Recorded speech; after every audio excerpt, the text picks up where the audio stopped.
하나님 말씀 마태복음 22장 36절에서 40절 말씀입니다.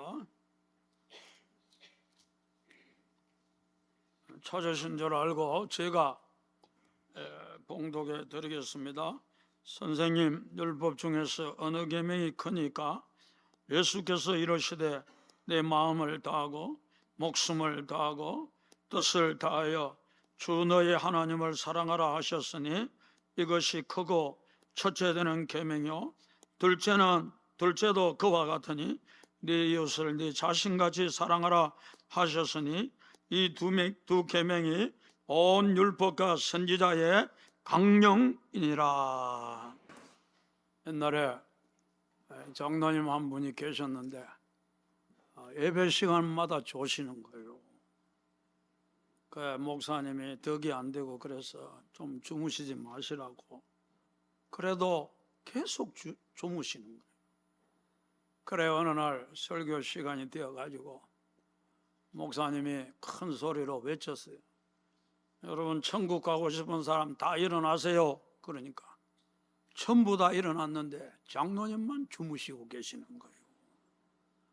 그 장로님이 늦게 눈치를 채고 일어나려고 하다 보니까 너무 늦은 거예요. 타이밍을 놓친 거예요. 그래서 좀 창피를 당했어요. 그러면 그 다음 주에는 좀 안 주무셔야 되는데 또 주무시는 거죠. 졸기를 맞이 않는 거예요. 그래서 그 다음 주에는 목사님이 또 여러분 지옥 가고 싶은 사람 그거는 좀 사사라고 일어나세요 그랬더만 이 장로님이 전번주 상처가 있잖아요. 일어나세요 그 소리만 듣고 버뜩 일어났는데 돌아보니까 아무도 일어난 사람이 없는 거예요. 이게 뭔 일이고 이러니까 목사님이 오늘 지옥 갈 사람 일어나라 했다 그러니까 너무 무서워하잖아요. 그래 목사님을 보더만 내만 서 있는 게 아니네요.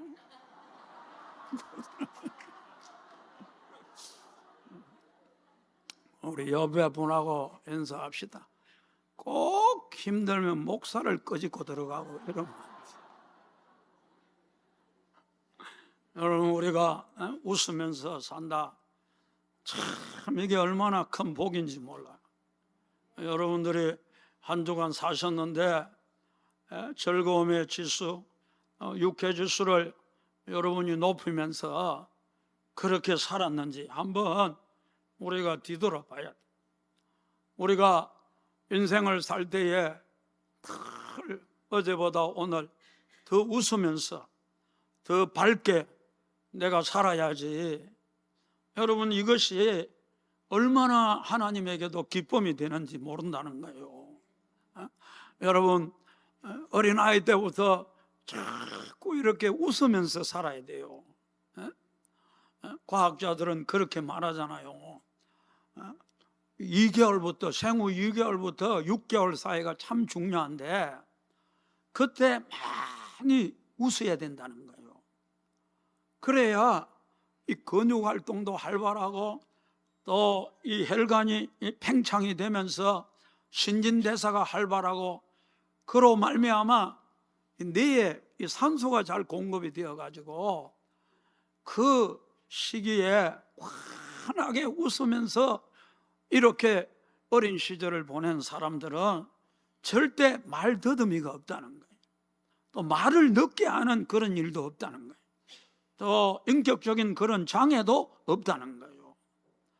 그래서 아이 때도 여러분 웃으며 살아야 된다는 거예요.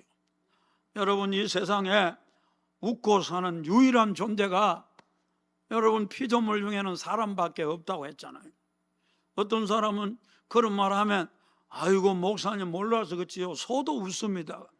소가 어찌 웃는데 우하하 이렇게 웃는다. 맞는 것 같기도 한데 여러분 실제로 소가 소리내어 웃고 그런 거는 없잖아요. 빙그리 미소를 짓는 동물은 있어도 사람처럼 쾌활하게 이렇게 웃을 수 있는 동물은 하나도 없어요. 우리 인간에게 주신 선물이 이 웃음이라는 우리가 선물을 하나님이 주셨는데, 우리는 어릴 때부터 아이를 키울 때 엄마들이 그러잖아요. 아이 이렇게 쳐다보면 까꿍 하면서 얼마나 까르르 이렇게 웃잖아요. 엄마가 울으면 따라서 아이도 그렇게 웃잖아요. 그게 얼마나 아이들의 정서적인 건강에 여러분 유익한지 모른다는 거예요.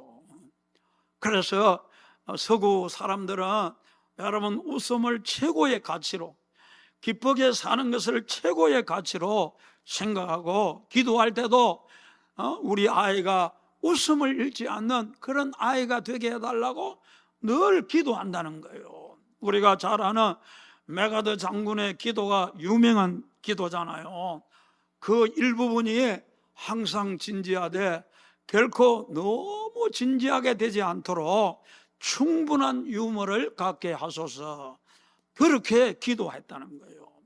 여러분, 우리 아이들도 웃으면서 살아야 되지만, 이 자리에 있는 우리 성도님들도 세월이 가면 갈수록 웃으며 살기를 주님의 이름으로 축복합니다. 얼마나 스트레스가 많아요. 짜증날 일 많고, 뿐만 아니라 이 분이 이 가슴에서 올라올 때가 얼마나 많습니까? 그런데 여러분, 이 웃음이라는 것은 영혼의 배설작용이란 말이에요. 그러니까 눈물과 웃음은 내 영혼에 있는 찌꺼기들을 배설해낸다는 거예요. 내 마음속에 받은 스트레스, 또 여러 가지 울분, 여러 가지 상처, 이런 것들을 울면서 또 웃으면서 우리가 배출해내야 마음이 건강한 사람이 된다는 것을 우리에게 말해주고 있는 거예요. 그런 점에 있어서 여러분이 좀 가난하게 산다고 할지라도 사실 오늘날 뭐 그렇게 크게 가난하게 사는 사람도 없잖아요. 있나요? 별로 없어요. 간혹 있지요. 여러분, 여간 채소를 먹으면서도 행복하게 살기를 주님의 이름으로 축복합니다. 특별히 아내들은 늘 가정을 밝게 해야 된다. 이거 절대로 잊어버리면 안 돼요. 옛날에 어떤 전도사님이 아이들한테 아담과 하와에 대해서 설교를 하고는 질문을 던졌어요. 얘들아, 아담이 지은 죄가 뭐야? 그러니까 선악과를 따먹는 거요. 그러면 아담이 받은 벌이 뭐야? 그러니까 선생님 그것도 몰라요. 하와하고 결혼한 거 아닙니까? 여러분, 여기 있는 남자들 중에 그런 분들이 3명 있단 말이에요. 내가 무슨 죄를 지어가고 저런 여자를 만나가지고 내가 이리 벌을 받고 사는 거, 우리가 그런 사람이 되면 안 된다는 거예요. 남자들도 여러분, 우리가 직장 생활에 아무리 힘들고 어려워도 직장을 가정으로 갖고 오면 안 되는 거예요. 엘리베이터를 타면 다 배설해 버리고, 그리고 웃는 것을 연습하고, 그래서 가정에 올 때는 환하게 환한 얼굴로, 웃는 얼굴로 그렇게 와야 돼요. 말을 한마디 해도 여러분, 심각한 이야기는 가능하면 하지 말고 좀 가벼운 이야기, 또 재미난 이야기, 그런 이야기하는 것을 자꾸 배워야 된다, 그 말인 것입니다. 옛날에 어떤 여자분이 각 결혼해가지고 텔레비를 보다가 미스 코리아 선발대회를 본 거예요. 그러다가 갑자기 자기 남편한테 질문하고, 여보 저 10번 깜찍하고 예쁘지? 내하고 결혼할 때 나 뭐 보고 결혼했어? 저 아가씨야? 아니면 저 10번 12번 몸매 쫙 빠지고 좀 이렇게 섹시하게 생긴 그런 모습 보고 결혼했어? 어떤 모습 보고 결혼을 했어? 그러니까 당신의 그 유머스러운 모습, 유머스러운 그런 모습 때문에 내가 결혼했다는 거예요. 여러분, 우리가 그렇습니다. 가정에서도 남편들이 조금 이 말 한마디라도 이렇게 따뜻하게 친절하게, 여러분, 우리가 좀 웃음 있는 그런 말을 하는 법을 자꾸 배워야 된단 말이에요. 그래서 이 힘든 세상을 살 때 여러분들이 보다 행복하게 사는 은혜가 있기를 주님의 이름으로 축원합니다. 우리가 행복하게 살려면 모든 게 하나님의 은혜인 것을 알아야 된다고 제가 말했어요. 여러분, 우리는 우연한 것 없고 당연한 것 없습니다. 전부 하나님의 손길로 주어지는 것을 우리가 바라보고 감사할 줄 알아야 감사하는 만큼 여러분 우리 마음속에 행복이 솟아난다는 사실을 여러분 우리가 잊어버리면 안 되는 거예요. 여러분, 우리가 숨을 쉬고 있다, 이것도 감사한 일이잖아요. 오늘도 여러분 병원에 가보세요. 산소호흡기 달고 있는 사람이 얼마나 많은지. 심지어 여러분 오래 살고 싶은데 숨을 멈춰야 되는 그런 사람도 많이 있단 말이에요. 내가 이렇게 숨을 쉬고 산다는 것 이 자체가 은혜고, 여러분들이 건강한 모습으로 여기에 나와 있는 것도 은혜인 줄 믿습니다. 병원에 가면 꼼짝도 못하는 사람 너무너무 많아요. 내가 이렇게 두 다리로 걸을 수 있는 것도 은혜고, 여러분 우리가 하나님의 은혜를 알고 감사할 때 여러분의 인생은 행복이 넘쳐날 줄 믿습니다. 그래서 우리 한국의 유명한 이시영 박사라고 크리스찬이기도 하지만 여러분 최고의 정신과 의사이신 분 아닙니까? 그분이 우리 인생의 행복이라는 것은 감사가 행복을 만들어낸다, 그렇게 말했어요. 그러면서 감사할 때 행복 호르몬이 분비되는데 세로토닌과 옥시토신이라는 그런 호르몬이 분비가 된다는 거예요. 이 세로토닌이라는 게 뭐냐 하면은 우리가 살다 보면 막 분노가 올라오잖아요. 그래서 막 상대를 공격하려고 할 때가 많잖아요. 그 분노를 싹 이렇게 청소해 주는 게 여러분 세로토닌이라는 거예요. 그런 행복의 물질이 분비가 되면 정화가 된다는 거예요. 마음이 여러분 그 분노가 사라지는 그런 역사가 일어난다는 거예요. 그게 감사에서 온다는 거예요. 여러분, 이 자리에 계시는 우리 모든 성도들 감사 지수를 높입시다. 불평 원망 지수가 자꾸 높으면 그 사람 불행한 사람이야. 감사 지수가 자꾸 높아지면 그 사람은 행복하게 된다는 사실을 기억하고 모든 일에 모든 환경에, 왜? 하나님은 선하시기 때문에 여러분에게 좋은 것만 준다는 걸 진짜 믿고 감사하면 모든 것을 합력하여 선을 이루게 될 줄 믿습니다. 옛날에 어떤 소녀가 여러분 산길을 걸어가다가 그 거미줄에 걸려있는 나비 한 마리를 보고 가시밭을 헤치고 가서 그 거미줄을 걷고 나비를 날려 보내주었어요. 그러니까 나비가 나 자유 얻었네, 너 자유 얻었네, 우리 자유 얻었네 하고 날아가다가 갑자기 돌아오는 거예요. 돌아오는데 천사로 바뀌는 거예요. 그래서 나를 구해줘서 고맙다고 그렇게 말하면서 당신이 소원이 있으면 한 가지만 말, 어디서 많이 들어본 이야기 아니에요. 그러니까 여러분, 이 자매가 가만히 생각을 하더니 무엇을 구했느냐 하면 내가 이 세상에서 가장 행복한 사람이 되게 해주세요, 그렇게 구한 거예요. 그러니까 천사가 다가오더니 귓가에 대고 소곤소곤 하는 거예요.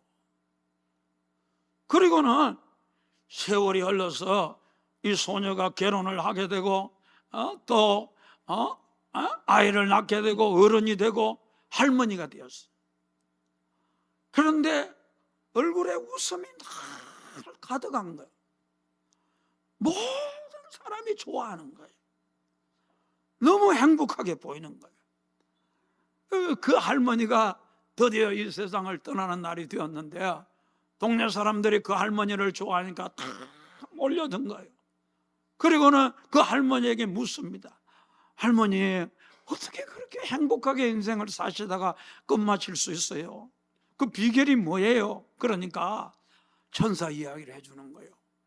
그 천사가 나에게 소곤소곤 이야기해 주는데 그게 뭐냐 하면 어떤 일을 당해도 감사합니다, 그렇게 말하라는 거예요. 그러면 내가 제일 행복한 사람이 될 거라. 그래서 그는 그때부터 어떤 일을 만나도 뭐 나쁜 일이든 좋은 일이든 어떤 상황을 당해도 감사합니다, 감사합니다 그러면서 한평생을 살았는데, 그렇게 행복한 삶을 살다가 여러분 이 세상을 떠나게 되었다는 거예요. 오늘 이 자리에 계시는 우리 모든 성도들, 여름이라고 덥다고 불평하고 원망하고 자꾸 그러지 말고, 여러분 어떤 일을 만나도 감사합니다. 할렐루야. 이런 마음의 자세를 가지면 여러분이 가면 갈수록 행복하게 되는 역사가 일어나게 될 줄 믿습니다. 오늘 말씀에는 보면 또 다른 행복의 길을 우리에게 말해주고 있어요. 어떻게 하면 우리가 정말 행복하게 살 수 있는가? 여러분, 하나님 말씀은 우리의 행복을 위해 주시는 말씀이지, 여러분 우리에게 무슨 부담을 지우려고 주시는 말씀이 아니에요. 예수님이 오늘 뭐라고 말합니까? 마음을 다하고 성품을 다하고 힘을 다하여 주 너의 하나님을 사랑하라. 그리고 그 하나님의 사랑을 받아서 네 이웃을 네 몸과 같이 사랑하라. 그렇게 우리에게 말해주고 있는 거예요. 여러분, 사랑하기 시작하면 여러분이 행복하게 될 줄 믿습니다.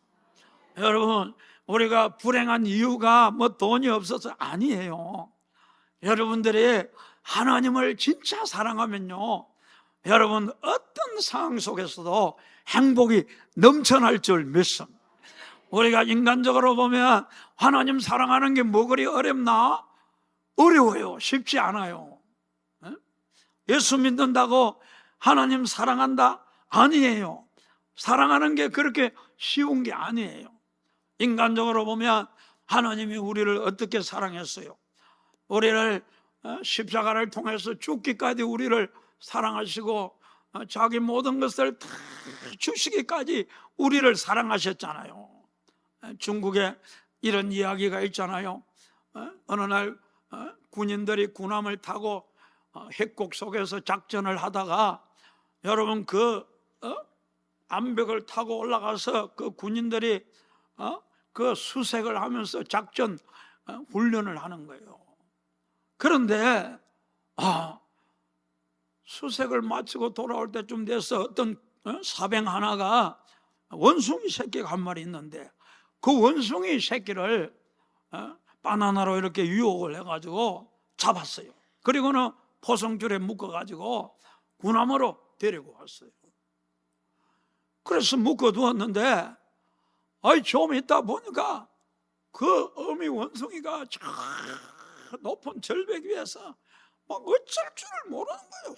왔다 하는데 이 배는 그 하루로 점점 이렇게 전진해 가는데 막 따라가는 거예요. 자기 새끼가 그 군함에 있으니까. 그러다가 해곡이 끝나는 지점이 되었는데 이 어미가 그 군함 위로 뛰어드는 거예요. 그 높은 데서 아무리 원숭이지만은 떨어지자마자 그냥 배가 터져버린 거예요. 그리고 죽어가면서 자기 새끼를 보는 거예요. 그 광경을 보는 군인들이 얼마나 마음이 무겁고 얼마나 마음이 아팠는지 한동안 아무도 말을 하지 않는. 나중에 보니까 창자가 동강동강 나 있는. 너무나 그 새끼를 향한 그 애절한 사랑, 새끼를 찾으려는 그 애절한 사랑이 그 모든 창자를 다 끊어놓은 거예요. 여러분, 하나님은 이 짐승들을 통해서도 여러분 하나님 모습을 우리에게 보여주는 거예요. 여러분, 하나님이 우리를 어떻게 사랑했는지, 잃어버린 자식, 여러분들이 하나님 자녀잖아요. 잃어버린 자식을 찾고자 하는 그 아버지의 애절한 그 마음, 그 마음을 여러분 원숭이와 비교할 수 있겠습니까? 그런 애절한 마음을 가지고 여러분, 하나님은 독생자를 아낌없이 보내주셨고 예수님은 십자가에서 우리를 위해 물과 피를 다 쏟아주셨잖아요. 여러분, 우리는 하나님의 이런 놀라운 사랑을 받고 있는 그런 사람들인 거예요. 여러분, 우리나라는 교회가 많아서 십자가, 눈만 뜨면 십자가가 보이잖아요. 특별히 밤에는 선명하게 보이잖아요. 여러분, 그 십자가가 우리에게 무슨 메시지를 주는 겁니까? 내가 너를 이렇게 사랑했다, 내가 너를 이렇게 지금도 사랑하고 있다, 그 메시지를 우리에게 주는 거예요. 내가 너를 이 십자가를 통해 용서하고 사랑했다는 메시지를 우리에게 주고 있는 거예요. 오늘 이 자리에 계시는 성도들 중에서도 이 메시지를 들어야 될 사람들이 많이 있다는 거예요. 저는 여러분들의 십자가를 볼 때마다 하나님의 사랑을 볼 수 있기를 바라고, 하나님의 용서를 볼 수 있는 은혜가 있기를 주님의 이름으로 축복합니다. 여러분, 하나님의 우리를 이러한 사랑으로 지금도 사랑하고 계시는데, 여러분, 우리가 그 사랑에 반응해서 하나님 사랑하는 거 너무 쉬울 것 같은데 그렇지 않아요. 세월이 가야 여러분 하나님을 경험하고 체험하고 은혜도 받고, 그래야 하나님이 좋아지고 사랑하게 돼요. 그래서 우리가 잘 아는 베드로에게 주님이 디베라 바닷가에서 뭐라고 묻습니까? 내가 나를 믿느냐? 그렇게 말하지 않아요. 내가 이 모든 사람들보다 나를 더 사랑하느냐? 요한의 아들 시몬아, 내가 다른 사람들보다 나를 더 사랑하느냐? 주께서 물으셨네. 여러분, 우리 예수님이 여러분에게 네가 나를 사랑하느냐 이렇게 물을 때, 주님, 내가 주님 너무 사랑해요, 이러면요 행복이요, 얼마나 기쁨이 솟아나는지 몰라요. 저는 우리 성도들 하나님이 물으실 때마다 주님, 내가 주님 사랑합니다, 이렇게 고백함으로 행복의 기쁨이 여러분의 마음속에 임하게 되기를 주님의 이름으로 축복합니다. 이 하나님의 사랑으로 우리가 다른 사람을 사랑하기 시작하면 이거는 미칠 정도로 행복해진다는 거예요. 여러분, 이 사랑이 우리를 진짜 행복한 사람으로 만들어준다는 거예요.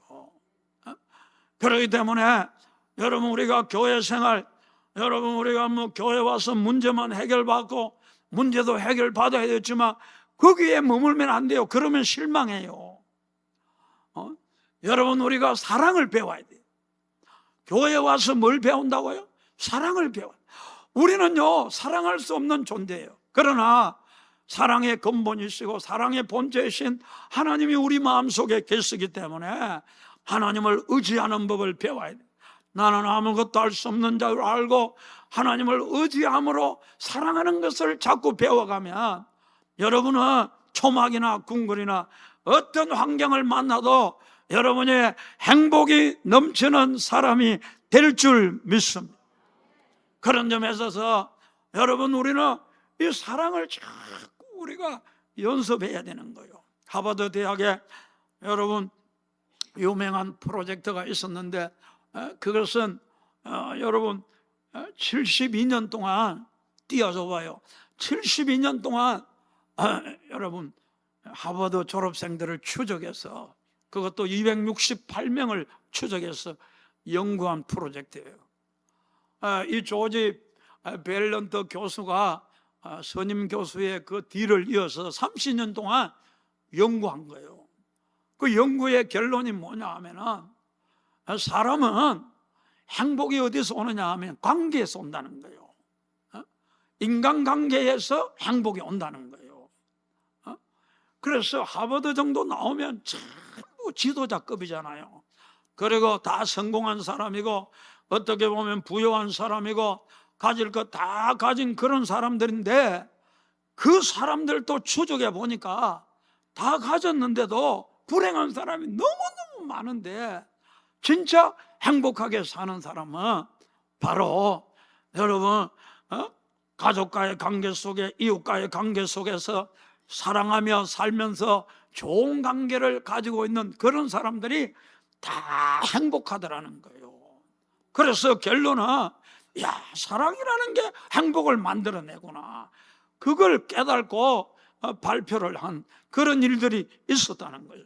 오늘 이 자리에 계시는 저와 여러분들, 이 척박한 세상, 광야 같은 세상, 힘든 세상을 살면서도 여러분, 우리 사랑 잃어버리기 너무너무 쉽고요, 마음이 차가워져 얼음짝같이 되기가 너무 쉬워요.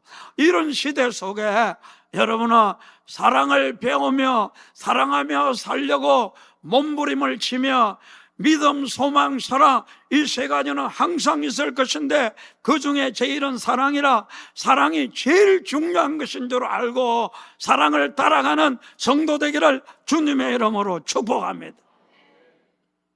사막에 가면 포화불이라는 것이 있어요. 이 불은 한 60, 70cm 자라는 거예요. 그런데 그 뿌리가 보여줘봐요. 이 뿌리가 600kg. 와, 굉장하잖아요. 그러니까 막 깊이도 들어가지만 옆으로 퍼져가고 물을 찾아낸다는 거예요. 실제로 여러분, 미국에서 싱싱한 이 풀을 찾아냈는데 이 풀이요 622.8kg예요. 어마어마한 거예요. 그러니까 겨울이든 뭐 가뭄이 지든 아무 상관이 없어요. 사막에서도 이 풀은 아주 싱싱하게 그렇게 자라간다는 거예요. 여러분, 우리가 이 광야 같은 세상, 여러분 사랑의 뿌리를 내리지 않으면요, 여러분 인생 무너집니다. 너무 힘들고 지치고 쓰러질 수밖에 없어요. 그렇지만 여러분들이 조금씩이라도 사랑을 배우며 살아가면, 그리고 그 사랑의 뿌리를 내리면 여러분 이 사막 같은 이 세상 속에서도 싱싱하게, 여러분 활기차게, 행복하게 살아가는 역사가 일어날 줄 믿습니다. 그런 점에 있어서 여러분 교회 생활, 가정 생활, 모든 생활 영역 속에서 내가 사랑을 배워야지 하는 그런 마음을 항상 우리가 가지고 사는 게 너무너무 중요하다는 거예요. 옛날에 어떤 임금님이 계셨는데, 큰 마을, 그 임금님의 마을과 궁궐과는 조금 멀리 떨어져 있지만 너무 사람들이 막 서로 싸우고 그리고 막 서로 헐뜯고 그리고 비방하고 그렇게 사는 거예요.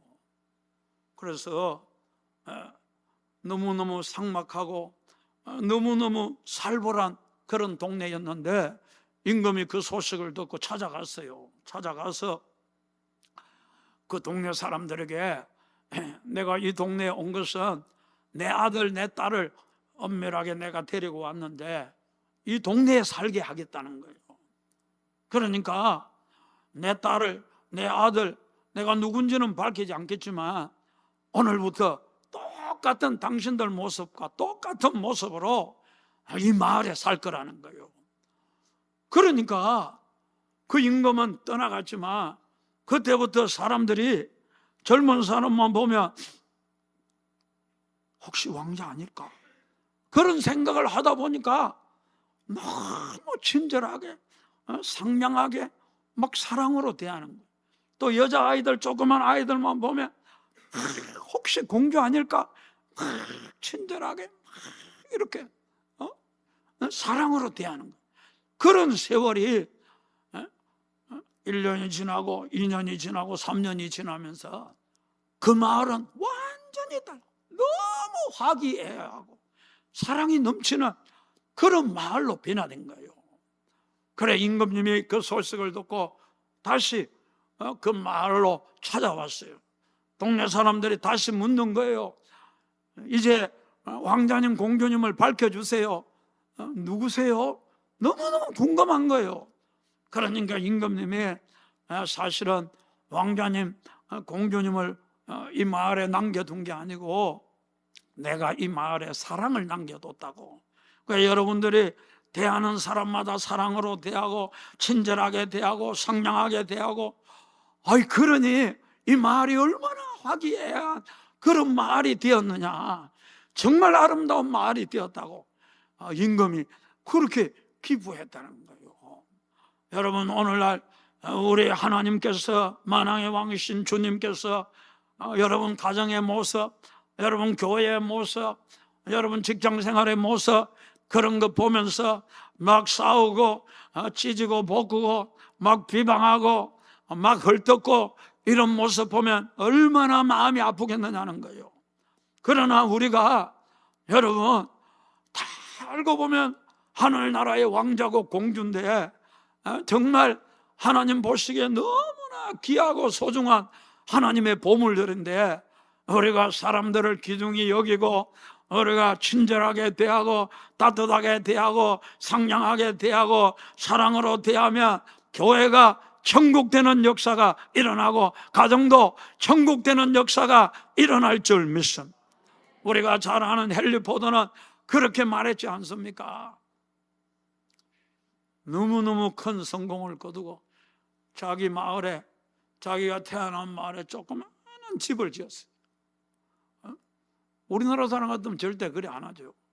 좀 가시라도 하려고 크게 집을 지을 건데 조그마한 집을 지니까 그 미국 사람이라도 너무 궁금한 거예요. 왜 이렇게 작은 집을 지었느냐고.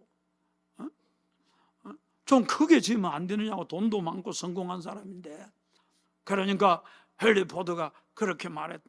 아무리 고대강실 좋은 집이라도 사랑이 없으면 무너진다는 거예요. 그러나 아무리 오늘 여러분들이 보는 것과 같은 이런 작은 집이라도 사랑이 넘치면 그 집은 세워진다는 거예요. 아름다운 모습으로 세워진다는 거예요. 그러면서 84세 그가 생일 때에 기자들이 질문했습니다.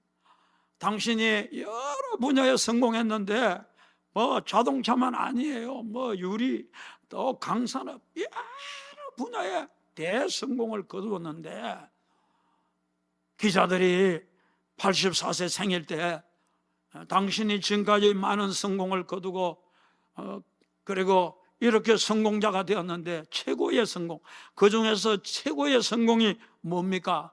그렇게 물었을 때 자기 아내를 가르치는, 그리고 자기 아이들을 가르치는 거예요.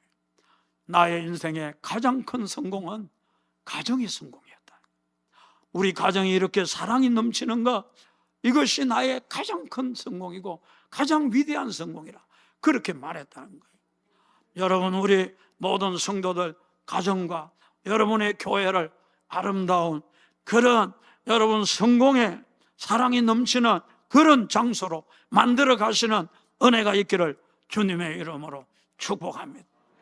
여러분, 우리가 천국 간다 그렇게 말할 때 어떤 사람이 천국 간다고 확신할 수 있느냐? 마태복음 25장에 보면 주님이 오셨을 때 여러분 양과 염소를 나누잖아요. 그 양들에게 뭐라고 말한다고요? 오른편에 있는 자들이 이르되 내 아버지께 복을 받은 자들이여 나와 장세로부터 너희를 위하여 예비된 나라를 상속받아라. 여러분, 어떤 사람에게 그 나라를 상속받으라고 한다고요?